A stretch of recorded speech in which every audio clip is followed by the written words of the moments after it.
할렐루야. 사무엘상 22장 말씀을 보겠습니다.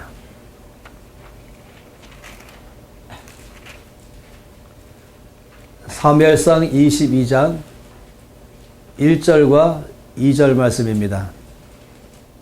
다 함께 이 말씀을 읽겠습니다. 그러므로 다윗이 그곳을 떠나 아둘람굴로 도망하며 그의 형제와 아버지의 온 집이 듣고 그리로 내려가서 그에게 이르렀고 환난 나간 모든 자와 빚진 모든 자와 마음이 원통한 자가 다 그에게로 모였고 그는 그들의 우두머리가 되었는데 그와 함께한 자가 400명가량이었더라. 아멘. 다윗이 이제 사울을 피하여서 유대 광야에서 오랫동안 살았었죠. 그때 주로 거주했던 곳이 바로 아둘람 굴 이렇게 말하고 있습니다. 그런데 다윗 주변에 사람들이 몰려왔습니다. 그 사람들의 수가 점점 많아져 가지고 나중에는 400명이 되었다라고 말하고 있죠. 또 뒤에 나중에 말씀 보면 그 수가 또 늘어나서 600명이 되었다라고 말하고 있습니다. 근데 이 다윗 주변에 몰려온 사람들의 이 면면을 성경에서는 아주 놀랍게 또 재미있게 기록했죠. 세 종류의 사람들이 다윗 주변으로 몰려왔다 그랬습니다. 2절 말씀 보니까 환난 당한 모든 자, 두 번째는 빚진 모든 자, 그리고 세 번째는 마음이 원통한 자, 이런 사람들이 다윗 주변으로 몰려왔다라고 말합니다. 이런 사람들이 많이 있는 곳이 어딘지 아세요?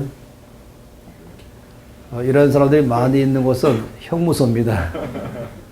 형무소, 아세요? 교도소. 이 마음이 원통한 사람, 빚진 모든 사람, 환난 당한 모든 사람, 전부 이런 사람들은 갖고 있는 이 삶이 뭐냐면은 피의식에 꽉 차 있어요.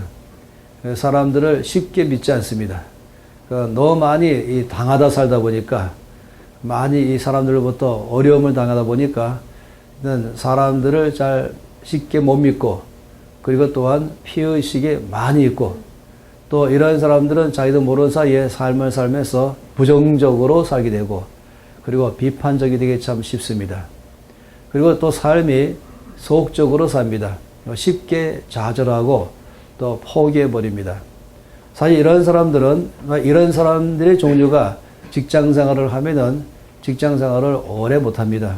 하다 보면은 그냥 관두고 또 다른 데로 옮겨가는 것이에요. 능력이 얼마큼 있냐 없냐의 문제를 넘어서서 모든 상황과 사람들과 주어진 일들을 감당하기에는 너무 내면이 약한 사람들인 것입니다. 그러다 보니까 아무리 뛰어난 능력이 있다 할지라도 그 능력이 발휘되지 못하는 사람들이 바로 이런 사람들이에요. 흔히 이런 사람들을 이렇게 뭐라고 말하냐면 트러블 메이커라고 말하죠. 문제를 일으키는 사람, 이렇게 말한 것입니다. 생각해 보세요. 다윗 주변에 몰려온 사람들을 다 보니까 보통 일이 아닌 것입니다. 다윗은 자기가 조금도 원하지도 않고 또 계획도 세우지 않았지만은 다윗이 한 가지 알고 있는 것이 있습니다. 그건 뭐냐면은 앞으로 왕이 될 것이라고 알고 있었습니다. 그래서 왕이 될 것을 알고 있는 다윗으로서 다윗에게 가장 지금 중요한 건 뭐겠습니까? 그것은 돈이 아니고 사람입니다. 함께 나라를 일으킬 사람, 함께 나라를 견고하게 세울 수 있는 사람들이 다윗에게는 가장 필요한 것이죠. 그런데 다윗 주변에 몰려온 사람들은 오히려 나라 안에 있으면 어려움만 주는 사람들, 이런 사람들 아니겠습니까? 이런 사람들이 다윗 주변에 지금 몰려왔다. 그리고 다윗은 이런 사람들의 우두머리가 되었다 하는 것입니다. 어느 날 다윗이 하도 이런 사람들 보다가 답답해가지고 훈련시키기로 결정했습니다. 그래서 최초에 이 제자훈련학교를 400명 학생을 데리고 아주 거대한 학교를 열었죠. 그리고 교실 뒤쪽에다가는 게시판을 놓고 거기다가는 가이드라인을 쭉 줬습니다. 그러면서 결석하는 사람들에 대해서 어떻게 하겠다. 결석 3번이면 결석 3번은 끝난 거죠. 또 지각 몇 번. 또 그 다음에는 뭐가 있겠습니까? 또 싸우는 사람, 도둑질하는 사람 시작해서 여러 가지의 규칙들을 쭉 놓고 이제 훈련을 시작했습니다. 이 규칙을 놓은 제일 큰 이유는 잘 따라오면서 자기 자신을 절제하고 훈련해서 제자의 삶을 살기를 바라는 마음에서 그런 것이죠. 거기는 이제 이 징벌이 따라오잖아요. 그래서 지각 3번 하면 결석 1번으로 치고 또 결석을 몇 번 하면은 태교를 당한다. 또 제일 엄격하게 따지거든 몇 가지 문제들, 남녀 문제를 포함해서 또 이 물질에 대해서 남의 것을 훔쳐가는 사람들도 포함해서 또 이제 이 다투는 것, 그리고 심하면은 구타하는 것, 이런 것들은 이제 아예 태교 조치를 하겠다. 그래서 모두가 다 그런 면에 잘 하기를 바란 것이죠.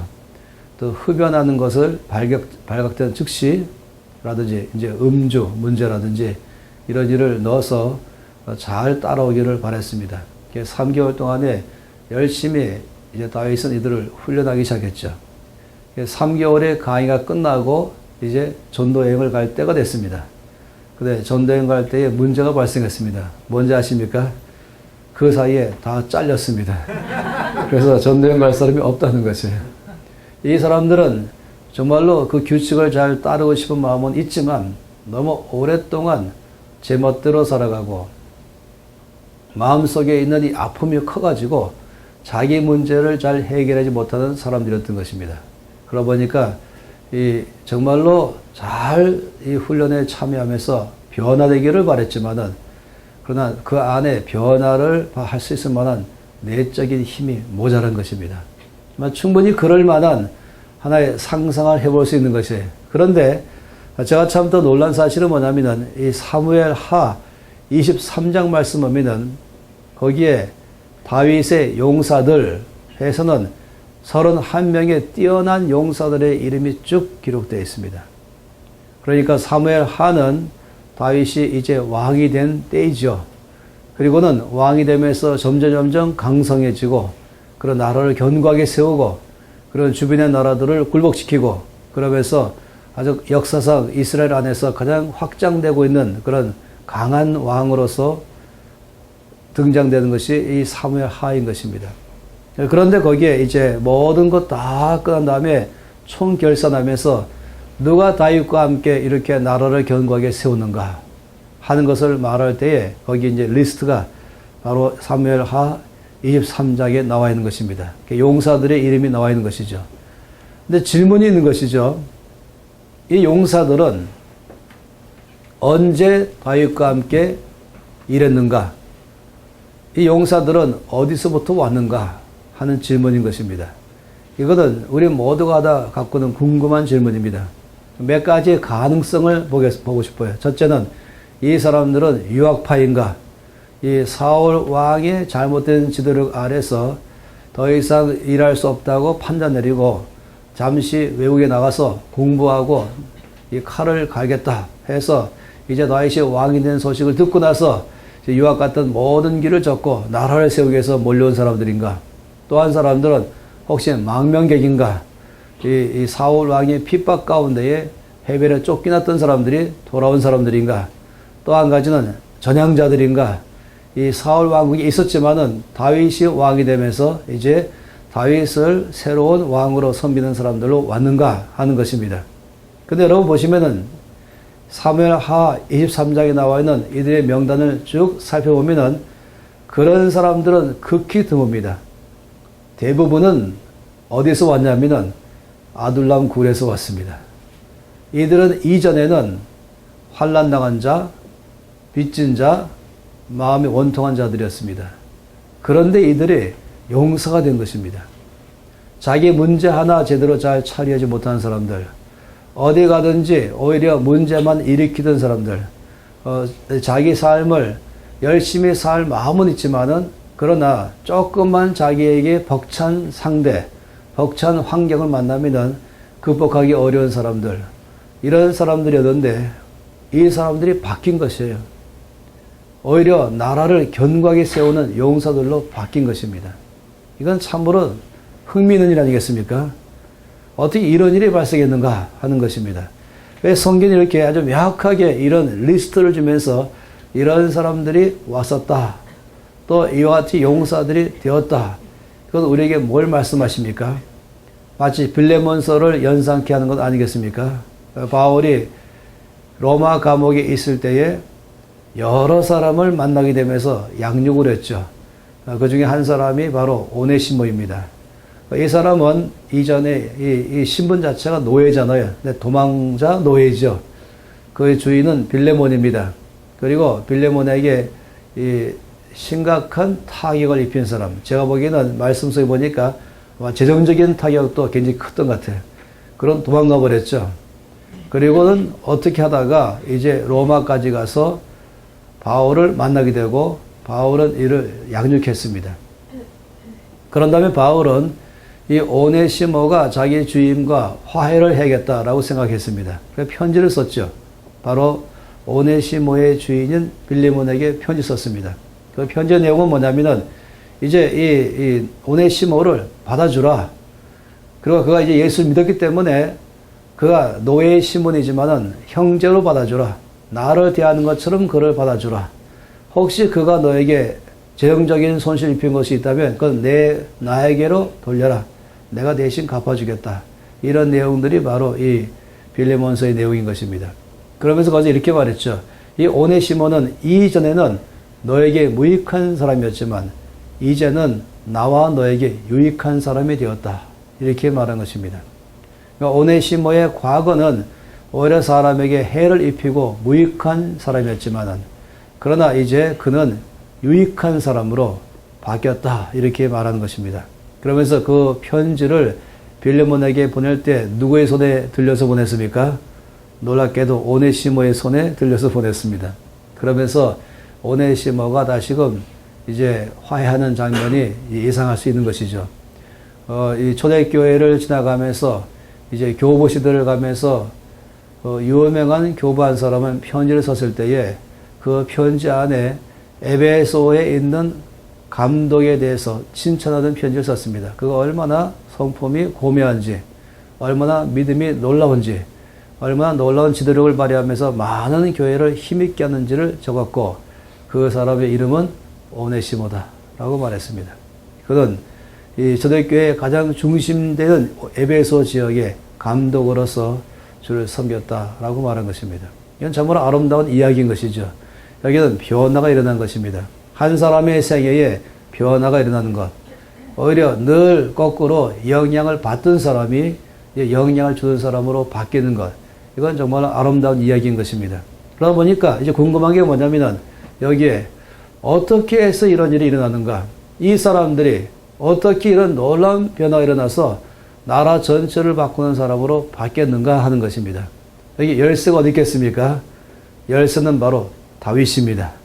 다윗이라는 한 사람에 의해서 이 사람들이 변화가 일어난 것입니다. 그러다 보니까 이 다윗의 지도력이 상당히 흥미가 있는 것이죠. 이 다윗은 자기의 주변에 몰려온 사람들, 정말로 별로 쓸모가 없어 보이는 사람들, 문제만 일으켜 보이는 그런 사람들, 낮은 자존감 때문에 항상 피의식 가운데 있고 불평만 하고 원망만 하고 쉽게 낙심해버리는 이런 사람들. 다윗은 이 사람들을 변화를 준 것입니다.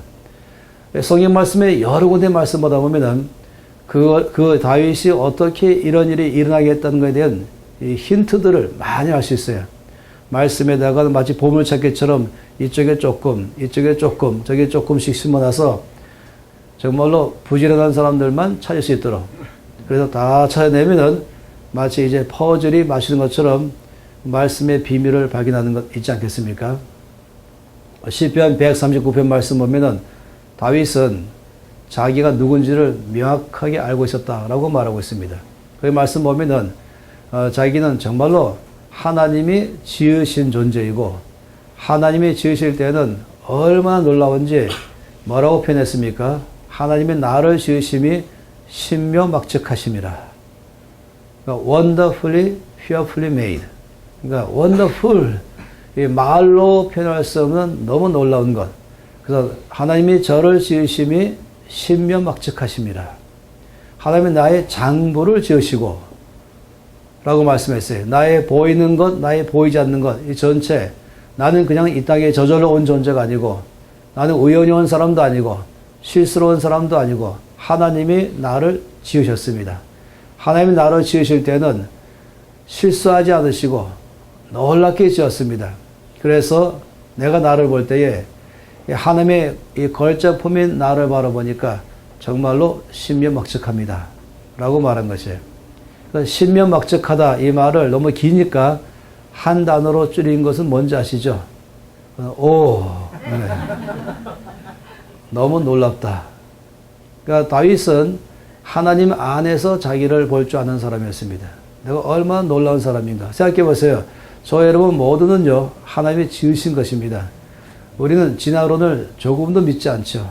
우리 하나님이 각 사람을 지으시고 이 땅에 보내신 것을 분명히 믿습니다. 성경 여러 차례 많은 사람들이 말씀하시죠. 예레미야에게 주께서 말씀하실 때도 내가 너를 어미 뱃속에 있기 전부터 알았고 내가 너를 복중에 지었고 내가 너를 처음부터 놀라운 계획을 세워서 이 땅에 보냈고 그 일을 감당할 수 있도록 나는 너희 모든 필요를 채우는 하나님이다 라고 말씀했던 것이에요. 예레미야도 놀랬죠. 하나님, 저는 한 번도 저에 대해서 이런 시각으로 바라본 적이 없습니다. 주님 말씀하기를 이것이 바로 너다 라고 말씀하는 것이에요. 그래서 자기 자신이 얼마나 놀라운 존재인지를 아는 것, 이것은 참으로 다른 사람에게 영향을 줄 수 있는 출발점인 것입니다. 근데 다윗이 바로 그런 사람이었어요. 다윗은 하나님의 눈으로 자기를 볼 줄 아는 사람이었습니다. 내가 얼마나 놀라운 존재인가. 하나님이 나를 지을 때에 주신 바는 이 보배, 보석같이 빛나는 뛰어난 아름다움들을 내 속에 둔 것을 다윗은 본 것입니다. 따라서 그런 다윗이기 때문에 함께 있는 사람들에게 그 점을 계속적으로 알려준 것이죠. 여러분, 이 낮은 자존감이라고 말한 것은 한마디로 말하면 자기를 제대로 이해하지 못함으로 발생하는 것입니다. 자꾸 남의 시각에 의해서 바라보는 나, 또 나의 과거의 나의 행동과 삶에 의해서 규정되어 버린 나, 실패자, 못난이, 그리고 너는 어리석은 자, 너는 약한 자, 실수를 잘하는 자, 죄를 잘 짓는 자, 너는 형편없는 자, 너는 재미없는 사람, 이런 여러 가지를 붙여가지고 이런 것으로 이런 많은 수식어가 나를 가리키기 시작하면은 그러면 낮은 자존감에 들어가는 것이에요. 자기를 있는 그대로 바라보지 못하는 것이죠. 그래서 다윗이 끊임없이 이들에게 한 것은 뭐냐면은 이들이 얼마나 놀라운 사람들인가. 하나님이 당신들을 지으셨고 그리고 지을 때에는 가장 탁월하게 지으시고 각 사람마다 하나님께서 주신 장점과 뛰어난 점이 있어서 하나님께서 그걸 통해서 당신 안에서 일하기를 원하신다. 이것이 다윗이 사람들을 바라보는 기준이었습니다. 자기를 그런 눈으로 바라볼 수 있는 이해가 있기 때문에 다른 사람들을 볼 때도 그런 이해로 바라보는 것입니다. 보통 사람들은 사람들 볼 때마다 외모로 볼 때가 참 많지요. 그래서 학력 보거나 경력 보거나 아니면 외모로 보거나 이럴지 모르겠습니다만 하나님은 그 속 사람 보잖아요. 그 속이 얼마나 아름다운 것인지. 근데 모든 사람들은 다 아름다워요. 모든 사람들은 다 탁월합니다. 왜냐하면 다 하나님이 지으시고 이 땅에 보내셨습니다. 한 사람 한 사람을 보면 가장 놀랍죠. 오죽하면 다윗은 하나님이 나를 지으심이 신명막측하심이라. 또 바울도 이것을 분명히 알았죠. 그래서 에베소 2장 10절 말씀 보니까 우리는 그의 만드신 바라 이렇게 말했습니다. 사실은 그것은 원래 원어로 말하면 우리는 그의 시입니다 라고 말한 거예요. 시라고 말한 것 이거만큼이나 노력이 없겠어요. 이 시인이 시를 적었을 때에 그 시는 단어 하나하나가 아주 엄선된 것입니다.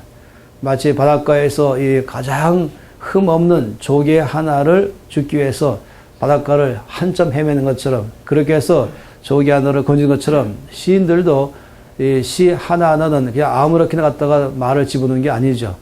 그래서 우리는 그의 시라고 말하면 그래서 이것을 이제 영어 성경에서는 의역을 했어요. 어떻게 했습니까? We are his masterpiece 라고 말했죠. 우리는 그의 걸작품입니다. 그리고 우리나라 말로는 그냥 우리는 그의 만드신 바라 이렇게 말했죠. 한마디로 말하면 나는 하나님의 걸작품입니다. 고흐의 그림을 저는 참 좋아하거든요.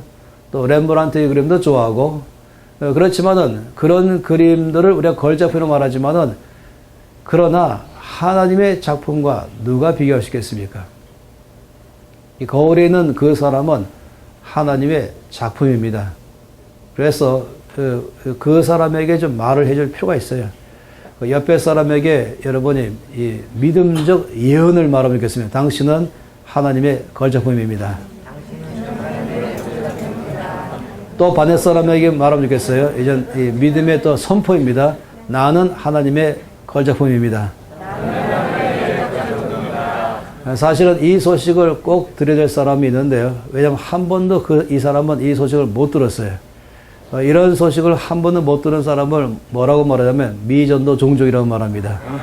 그런데 이런 미전도 종족에게는 이 말씀은 반드시 이 놀라운 진리를 알려줘야 되는 것입니다. 저 여러분에게 미전도 종족을 만날 수 있는 기회를 드리고 싶어요. 뭐냐면은 이제 이 끝나고 나면은 여러분이 다 화장실 가서 거울 앞에 서시면 어디서 많이 본 사람이 등장할 것입니다. 그 사람이 미전도 종족이 될 가능성이 많습니다. 왜냐하면 그 사람 보고 여러분이 이렇게 말해보세요. 당신은 하나님의 걸작품입니다. 말했는데 그 사람이 무표적이라면 한 번도 못 들어본 말을 하니까 반응이 없다면 그 사람 분명히 미전도 종족입니다. 아시죠? 그러면 그 사람을 복음하는 데 집중적으로 하십시오. 아침에, 점심에, 저녁에 계속적으로 당신은 하나님의 걸작품입니다. 그 사람이 아무리 완악하고 강팍해도요, 한 달 내로 바뀌어요. 근데 말에 거울에 있는 그 사람 보고 당신은 하나님의 걸작품이면 말하는데 벌써 얼굴에서 빛이 나고 눈이 반짝거리면서 아멘! 한다면 그 사람은 전도된 종족입니다. 이 자기 자신의 아름다움을 말씀 안에서 알고 믿고 살아가는 사람은 내면에서부터 빛이 나옵니다. 그리고 이 내면에 나온 빛은 제일 먼저 눈에서 나오게 되고 그 다음에 얼굴에서 나옵니다. 그리고 삶에서 나오죠. 그런 사람은 걸어갈 때는 보면은 아주 활기가 있어요. 그렇다고 무슨 근육이 많은 거다 이걸 말하는 게 아니에요. 목소리 큰 걸 말하는 게 아니라 활기 있는 사람. 그 사람이 사무실 들어오면은 모두가 이제 뭔가 빛이 들어온다. 뭔가 기쁨이 온다. 하는 그런 경우. 그 사람만 있으면 기분이 좋은.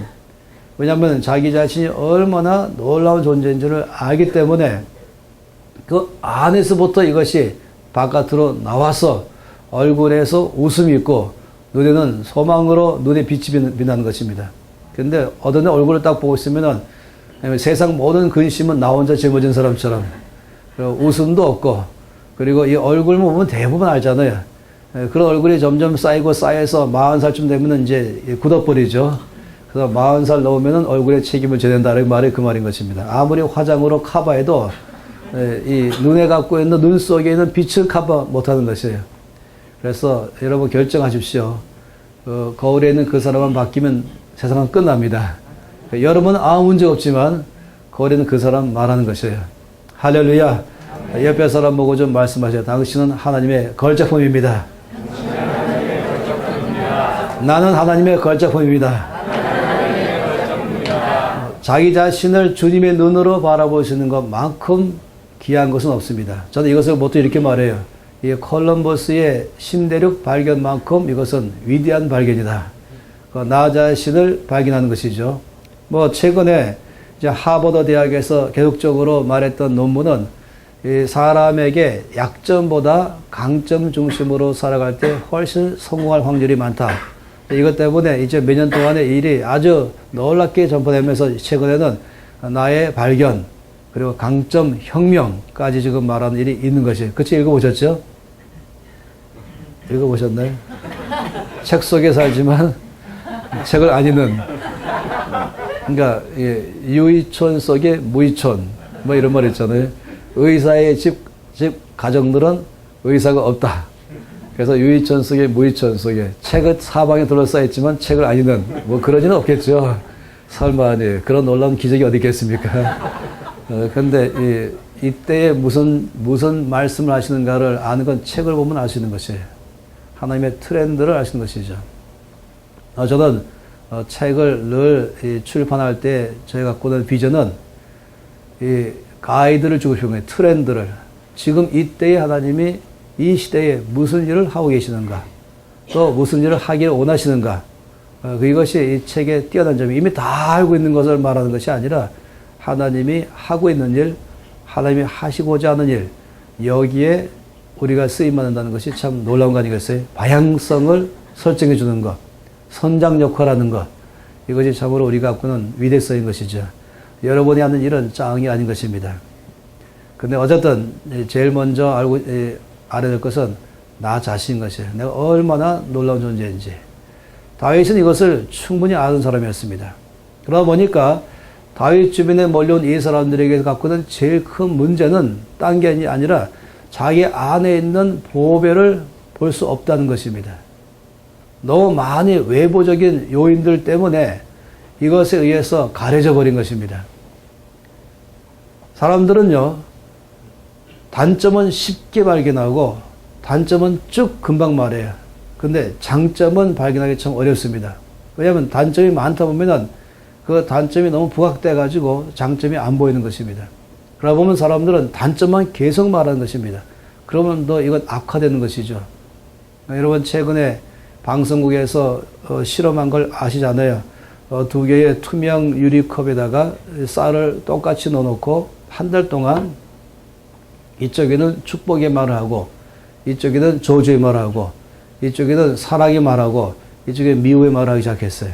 한 달 후의 결과는 이 두 쌀 다 곰팡이가 났는데 한쪽에는 아주 예쁜 곰팡이고 한쪽에는 아주 시커멓고 컴컴한 흉측한 곰팡이가 난 것이고 한쪽의 곰팡이는 향기가 있는데 한쪽에 악취가 나는 것입니다. 뭐 이거는 이미 다 아는 얘기죠. 옛날부터 이 물은 답을 알고 있다라고 말한 것처럼 똑같이 두 종류의 물을 넣고 계속적으로 똑같이 축복과 저주의 말을 하고 났더니 한쪽의 물은 결정체가 아주 아름다운 이 결정체로 형성되어 있고 한쪽의 결정체는 무슨 마귀의 갖고 있는 형상처럼 마치 이 지옥의 모습을 연상할 만한 그런 결정체가 되어 있지 않겠습니까? 이 사람의 몸의 70% 이상이 물이잖아요. 그렇기 때문에 우리가 진리를 듣고 자라나야 되는데 자꾸만 진리 아닌 것을 진리인 것처럼 바꿔 자라났죠. 그래서 너는 못났다. 너는 실패자다. 그리고 너는 죄인이다. 너는 바보다. 그리고 너는 자주 넘어진다. 뭐 여러 가지로 계속적으로 이 약점이 곧 나 자신 전체인 것처럼 나의 단점이 곧 나 전체인 것처럼 환난당한 자, 빚진 자, 원통한 자들은 결국은 이 주변에 의해서 자기가 형성됐고 자기의 모든 일에 의해서 형성된 사람이기 때문에 결국 낮은 자존감 속에서 모든 면의 삶을 수동적으로 살아가고 그리고 이 세상을 이 세상 안에서 서바이브하기에 바쁜 사람들 그런 사람들이 주로 다윗 주변에 몰려왔는데 다윗이 이들을 세상에 리바이브 할 수 있는 사람으로 영향을 주고 변화를 주는 사람으로 바꿨다는 것이 바로 이 다윗의 지도력인 것입니다. 다시 말하면 다윗은 그들을 바라볼 때마다 뭐였냐면은 그들 속에 많은 단점 안에 감추어져 있는 장점 이것을 끊임없이 드러내는 사람인 것입니다. 마치 어떤 사람이 이 진주를 보는데 이 진주가 진흙 속에 감춰져 있는 것이에요. 묻혀 있는 것이에요. 진주가 진흙 속에 묻혀 있어가지고 안 보이는 것이죠. 근데 가끔씩 빛에 거기서 이 진주가 잠깐씩 빛을 발한 것이에요. 사람들은 진흙만 보는 것이죠. 그런데 어떤 사람은 그 진흙을 걷어내고 그 안에 묻혀져 있는 진주를 꺼내고 그리고 모든 진흙을 다 닦아내고 그리고 그 진주를 빛나게 만들어서는 가장 좋은 자리에다가 이렇게 잘 비치해 둘 수 있는 것. 이런 것. 이것이 바로 다윗의 입장인 것입니다. 다윗은 분명히 아는 것은 각 사람들은 하나님이 지으셨다.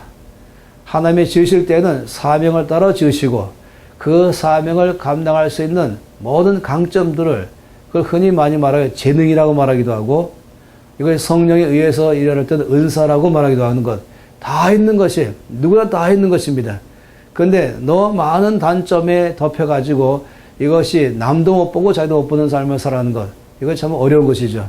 근데 리더 역할은 뭐냐면 그 단점을 보고서 그 단점 바꿔라 이렇게 말하는 게 리더 역할이 아니라 그 안에 감춰져 있는 이 강점, 장점들을 드러내게 하고 이것이 빛나도록 쓰임받게 해주는 것. 이것이 바로 리더가 할 일인 것입니다. 갤럽에서 조사한 것이 뭐냐면은 단점을 극복해서 성공하는 확률과 단점이 많이 있음에도 불구하고 그 안에 이 강점을 중심으로 일했을 때 성공 확률을 말할 때 어떻게 말하는지 아세요? 1대 16이라고 말했습니다. 1대 16. 그러니까 단점을 극복하고 성공할 확률 1이라고 말하면은 이 단점을 있다 할지라도 그것 중심으로 하지 않고 그 안에 있는 강점을 중심으로 일했을 때의 성공 확률을 16이라고 말한 것이에요. 이건 어떻게인지 아시죠? 1대 16은 100대 1600인 것입니다. 이거 작은 일이 아니에요. 1대 2만 돼도 놀라운 것인데 1대 3만 돼도 놀라운 것인데 1대 16은 그 절대적인 우위를 갖고 있는 것입니다.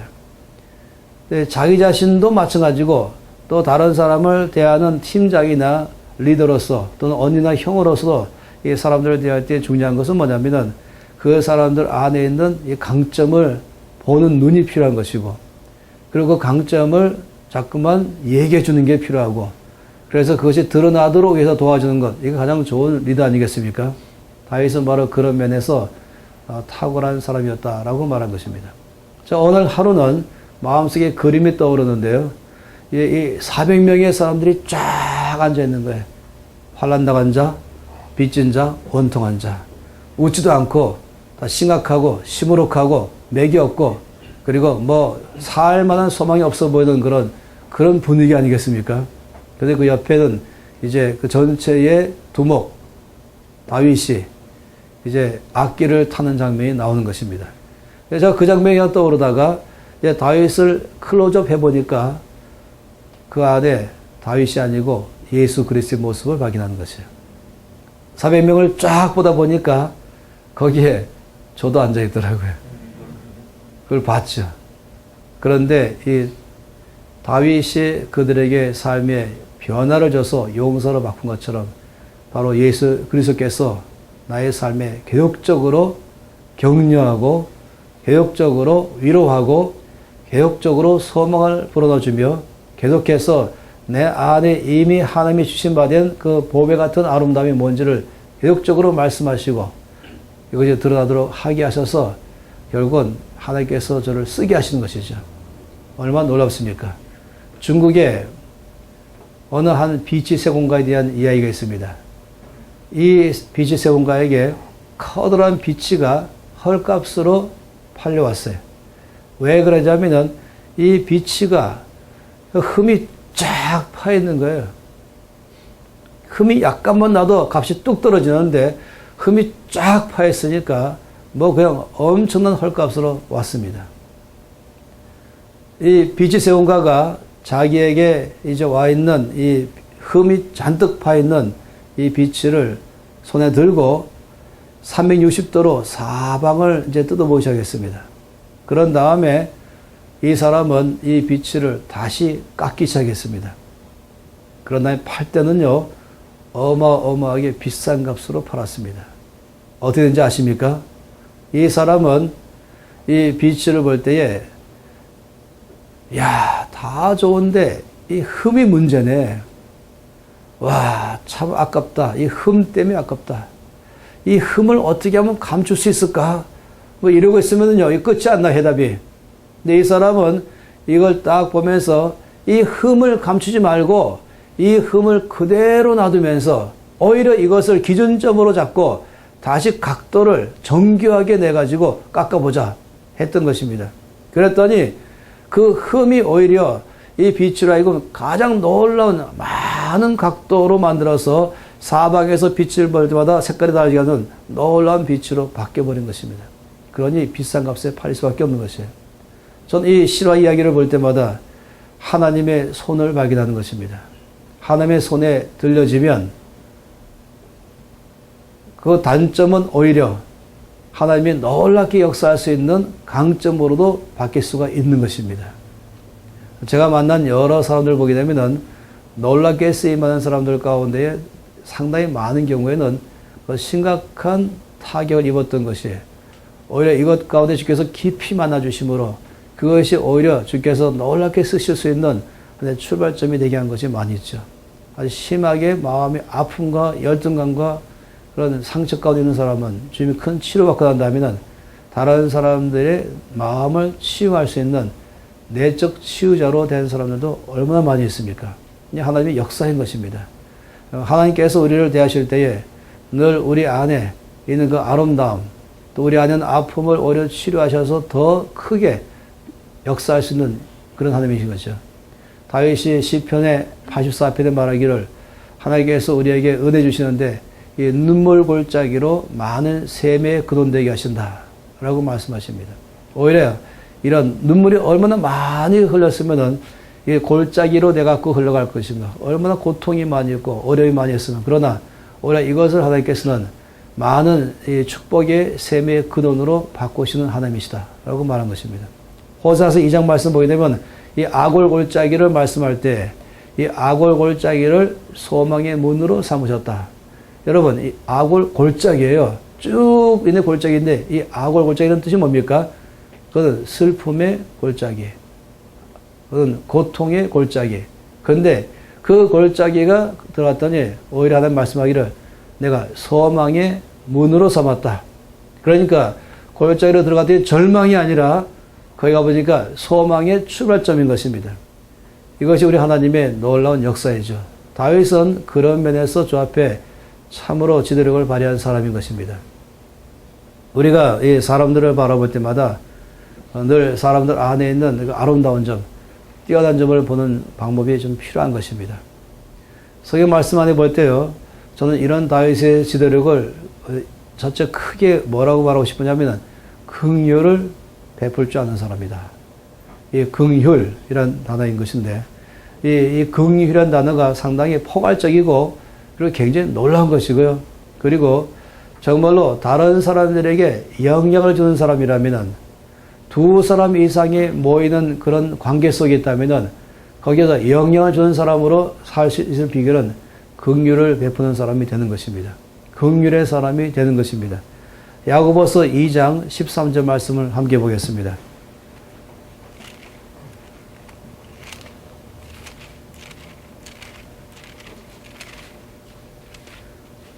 야고보서 2장 13절 함께 읽을까요? 긍휼을 행하지 아니하는 자에게는 긍휼 없는 심판이 있으리라. 긍휼은 심판을 이기고 자랑하느니라. 이 야고보서는 믿는 사람이 어떻게 살 것인가에 대해서 말씀하는 내용이죠. 그 중에 한 가지가 바로 이 말씀인데 긍휼을 행하지 아니하는 자에게는 긍휼 없는 심판이 있겠다라고 말씀하신 것은 긍휼로 행하라 이 말씀이죠. 그러면서 뭐라고 말씀했습니까? 긍휼은 심판을 이기고 자랑한다. 이 야고보서는 이 땅에서 살아가는 모든 하나님의 백성들의 법칙인 것입니다. 하늘 시민권자들이 이 땅에서 어떻게 살 것인가를 말한 것이에요. 하늘나라의 원칙은요, 긍휼의 심판을 이기고 자랑한다고 말한 것입니다. 이 긍휼과 심판의 뜻이 뭐겠어요? 한번 생각해 보겠어요. 이 긍휼에 대한 정의를 내려보고 싶습니다. 이 긍휼을 이해하려면 은혜와 긍휼을 함께 이해해야 됩니다. 이 은혜라고 말한 것은 받을 만한 자격이 없는데도 불구하고 받는 것, 이것이 이 은혜의 가장 큰 초점입니다. 받을 만한 조건도 안 되고 받을 만한 능력도 없고 받을 만한 자격도 안 되는데 받는 것, 이것이 은혜인 것이에요. 그러니까 하나님의 자녀가 되는 것, 이것은 은혜로 된 것입니다. 그건 돈으로도 살 수가 없는 것이고 그리고 권력으로도 살 수가 없는 것이죠. 내가 아무리 많은 선한 행위를 했다고 해서 이것으로 하나님의 자녀가 되는 것이 아니라 이것은 하나님께서 우리에게 자녀되게 해주신 것, 은혜인 것입니다. 영원한 생명을 얻는 것, 이것 또한 은혜인 것입니다. 이런 것들은 다 은혜다라고 말한 것입니다. 근데 긍휼은 뭔지 아십니까? 긍휼은 마땅히 받아야 되는데 받지 않는 것입니다. 이건 받지 않는 것에 더 초점이 있어요. 다시 말하면 영원한 사망, 우리는 영원한 사망을 피할 수가 없었지요. 모든 사람은 다 죄인이고 의인은 없다라고 말씀했습니다. 그리고 죄의 삭은 사망이라고 말했습니다. 모든 사람은 다 사망에 들어갔는데 우리에게 사망에 이르지 않게 했습니다. 우리가 하나님의 진노를 피할 수 없었는데 하나님의 진노를 받지 않게 하셨습니다. 우리에게 심판할 수 없는데 심판에 이르지 않게 했습니다. 우리는 저주 아래 놓여 있었지만은 우리가 저주를 받지 않게 했습니다. 이런 모든 것들은 다 긍휼이다 라고 말한 것이에요. 은혜와 긍휼은 어찌 보면 정반대이고 또 어찌 보면 하나입니다. 그래서 이 동전의 양면이라고 말하죠. 이 선이 하나인데 손등과 손바닥처럼, 그래서 하나님의 사랑의 표현 가운데 은혜와 긍휼이 있는 것입니다. 그래서 받을 수 없는 중에 받는 것 은혜요. 마땅히 받아야 되는데 받지 않는 것 긍휼인 것입니다. 어떻게 받지 않게 하겠습니까? 용서가 들어간 것이에요. 그 안에 하나님께서 용서하심으로 말미암아 이것을 받지 않게 한 것이죠. 그 사람의 행한 대로 처벌하지 않고 그것에 대해서 용서해 주신 것입니다. 이것이 긍휼이라고 말하는 것이죠. 그런데 이 긍휼과 함께 또 볼 수 있는 하나의 단어는 공의입니다. 이 긍휼과 공의는 어찌 보면 또 정반대처럼도 보이는 것이에요. 이 공의는 모든 것의 기준이 뭐냐면 옳고 그름인 것입니다.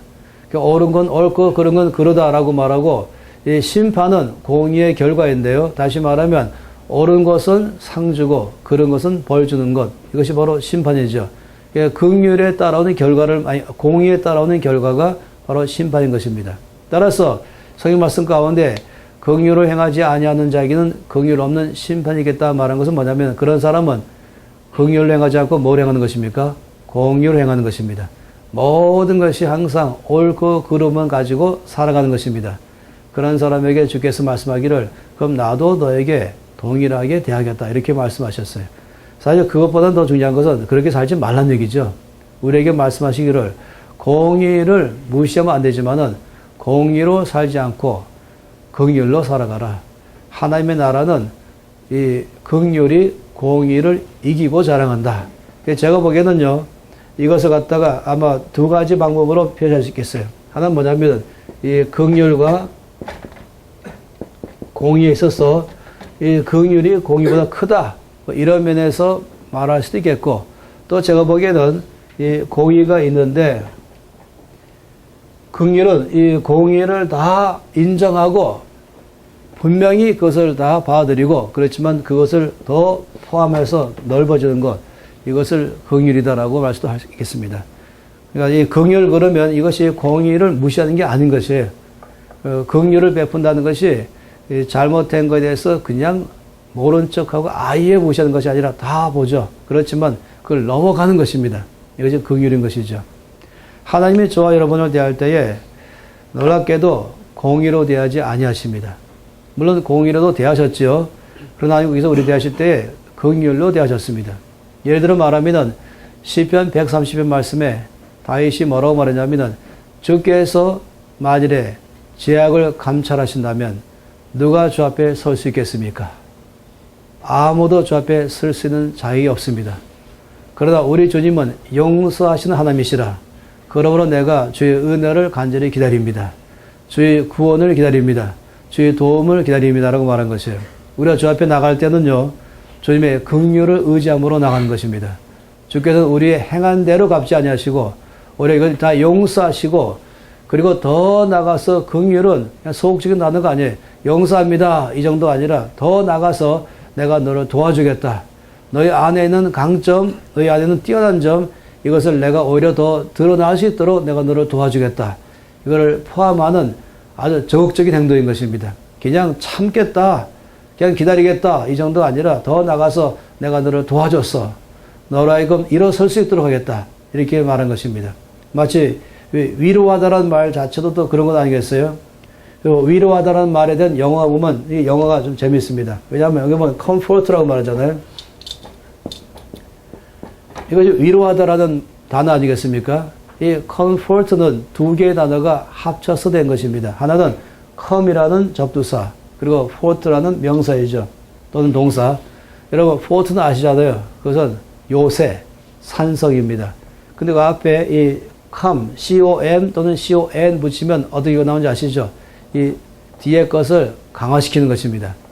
그래서 뭐 complete, concrete 이렇게 하시죠. comfort로 말하면은, 다시 말하면 이 위로하다라는 뜻은 뭐냐면 요새를 더 강화시키다, 진지를 더 견고하게 구축하다, 이런 것입니다. 그래서 우리의 삶 가운데 주께서 오셔서 나의 삶을 연약한 것을 주께서 강하게 바꾸시고 내 안에 있는 강점들은 더 드러나게 하시면서 이 일을 힘있게 견고하게 그를 통해서 일할 수 있도록 역사하시는 것, 이런 걸 다 합쳐서 우리가 위로하다라고 말하는데요. 하나님의 긍휼이라고 말할 때는 긍휼 속에는 용서함, 오래 참음, 기다림, 더 나가서 위로하는 것, 도와주는 것, 그를 갖다가 이 안에 있는 아름다움을 다 드러나게 해주는 것, 거기 안에는 사랑도 포함하고 인내도 포함하고 그렇지만 그 사람을 도와주는 적극적인 행동을 포함하는 아주 큰 포괄적인 단어가 바로 긍휼인 것입니다. 그러니까 이 다윗이 그와 함께 있는 사람들을 대해서 이들의 삶에 큰 변화를 일으켰던 그 가장 놀라운 것은 바로 다윗의 긍휼인 것입니다. 그들을 대할 때 갖고는 놀라운 점인 것이죠. 하나님께서 저와 여러분을 대할 때 긍휼로 대하시는 것이에요.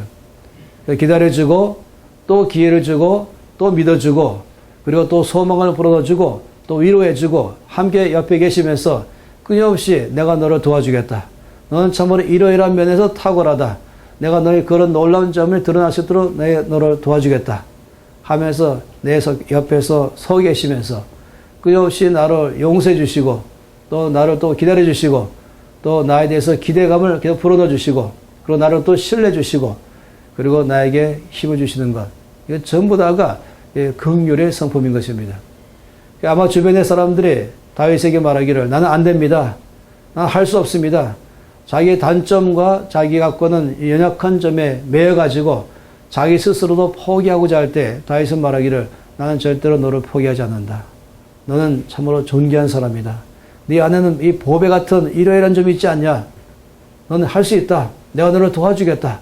라고 말한 것입니다. 신명기 31장 8절 말씀에 보면은 주님 말씀하기를 나는 절대로 너를 떠나지 아니하리라. 나는 절대로 너를 버리지 아니하리라. 라고 말씀했죠.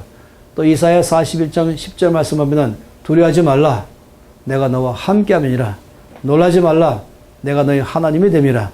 내가 너를 도와주리라. 참으로 도와주리라. 나의 의로운 오른손으로 너를 붙들리라. 이것은 바로 주님의 긍휼의 모습인 것입니다. 제가 주 앞에 나갈 때마다 주님 저에게 말씀하시기를 이사야 49장 5절 말씀을 반복적으로 저에게 기억나게 하셨어요. 그 말씀 보면은 나는 여호와의 보시기에 존귀한 자라. 하나님이 나의 힘이 되셨도다. 이 말씀하신 것이에요. 하나님 왜 이 말씀을 제가 기억나게 해주십니까? 주님 말씀하기에 이것이 바로 너를 향한 내 마음이다. 너는 내가 보기에 존귀한 자이다. 나를 바라볼 때 한심하고 못났고 실패자요. 그리고 제일 짓게 빠르고 그리고 실망시키기를 너무 잘하는 자. 이게 내 안에 갖고 있는 내 모습이라면 아니 주님 말씀 아니라 너는 내가 보기에 존귀한 자이다. 계속적으로 너는 참으로 존귀하다. 내가 너를 사랑한다. 그리고 내가 너의 힘이 되어주겠다. 말씀하는 것이에요. 이게 바로 긍휼의 모습인 것입니다. 그 리더로서 다른 사람에게 영향을 주는 다윗으로서는 끊임없이 이들에게 이것을 심어준 것입니다. 너는 참으로 존귀하다. 내가 너를 도와주겠다. 난 너를 버리지 않을 것이다. 그리고 난 너를 떠나지 않을 것이다. 함께 있자. 네 안에 갖고 있는 그 아름다운 점, 네 안에 그 뛰어난 점들이 있지 않냐? 이것이 드러나도록 끊임없이 옆에서 도와주는 것이 바로 다윗의 놀라운 섬김이었습니다. 그러니까 이 사람들의 삶이 다 바뀌어나는 것이죠. 지금 이때는요, 이런 지들에게 참으로 필요한 때인 것입니다. 그냥 공의로 하면서 잘했으면 칭찬하지만은 잘못했으면 가차없이 거기에 대해서 처벌하는 것, 이것이 아닌 것이에요. 하나님께서 우리를 대하실 때에 끊임없이 용서해 주시고 또 격려하시고 위로하시고 힘을 주시고 함께 하시고 하셨던 것처럼 이것이 바로 다윗이 그의 사람들에게 했던 것이고 이것이 그 사람들의 큰 변화를 일으켰던 원동력이었습니다. 그리고 주께서 동일하게 저와 여러분에게 이렇게 해오셨죠. 또 앞으로도 하실 것이에요. 우리 곁에 계시면서 내가 너를 도와주겠다. 난 절대로 너를 떠나지 아니할 것이다. 난 절대로 너를 버리지 않을 것이다. 내가 보기에 너는 참으로 존귀한 자이다. 내가 너의 힘이 되어주겠다. 나의 강한 오른손으로 너를 붙들어 주겠다. 라고 말씀하는 것입니다. 그리고 내가 너를 사용하겠다 말씀하는 것이에요. 우리 모두를 이 땅에 보내신 그 뜻을 이루도록 주께서 역사하신 것입니다. 이것으로 우리 안에 끊임없이 그 주님의 긍휼을 받으시고 그리고 우리가 또 모든 사람을 대할 때마다 긍휼로 대하면 참 좋겠습니다. 기도하겠습니다. 아버지 감사합니다. 다윗 안에서 우리 주 예수 그리스도의 모습을 발견합니다. 성령 하나님의 모습을 발견합니다. 하나님 아버지의 모습을 발견합니다. 이 환난당한 자, 빚진 자, 원통한 자들이지만은 그러나 다윗이 이들을 끊임없이 위로하고 포기하지 않고 섬기고 그들 안에는 많은 단점 중에 빛나는 숨겨있는 장점들을 드러내고 이것을 통해서 일하도록 섬겼습니다. 이래서 지금 이 훗날에 이들은 다윗과 함께 큰 용사가 된 것을 기억합니다. 예수님 감사합니다. 우리에게 이와 같이 늘 대해주신 참으로 감사합니다. 용서하시고 또 용서하시고 기다리시고 또 기다리시고 또 신뢰 주시고 또 기회 주시고 그리고 우리에게 힘이 되어주시고 우리 안에 주께서 끊임없이 속에 있는 아름다움을 개발하게 해서 용사로우시는 예수님 감사합니다. 우리 또한 살아갈 때 긍휼로 살기로 결정합니다. 우리 주변의 모든 사람들을 대할 때마다 주께서 나를 대하신 것처럼 또한 우리도 이렇게 모든 주변의 사람들을 대하면서 하나님 나를 변화시키시고 또 나를 통하여 변화를 주는 사람 되게 하여 주시옵소서. 예수 그리스도의 이름으로 기도합니다. 아멘.